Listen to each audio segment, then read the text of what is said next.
ఈ కువైట్లో ముందు ఇడ్లీలు దోశలు చాలా ఎక్కువ వేస్తూ ఉన్నారు, కానీ ఈ మధ్యకాలంలో మొత్తం ఎత్తేసారు, ఏమీ లేవు.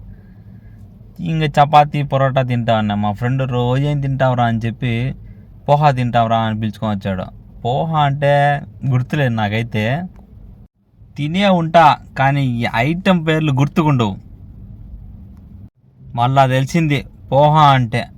పోహా మీద అపోహ పడినాను నేను. పోహా అంటే అవి కానీ అటుకులు, అది ఆడేస్తాడు కదా, ఫుల్గా అటుకులు వేసినాడు, దాంట్లో కొంచెం ఎర్రగడ్డలు కొంచెం మిక్చర్ వేసినాడు. మన ఇండియా మాదిరిగా పొద్దున్నే వెరైటీ ఫుడ్ ఇక్కడ ఏం దొరకదు అలా. అది ఎంత లైట్ ఫుడ్.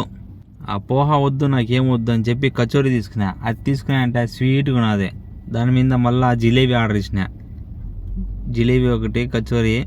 ఏయి నా స్వామి, మీరు ఎవరన్నా ఇలాంటి ఫుడ్ తింటా ఉంటే కామెంట్ చేయండి. వీడియో కనుక నచ్చినట్లయితే లైక్, సబ్స్క్రైబ్ చేసుకోండి. బాయ్.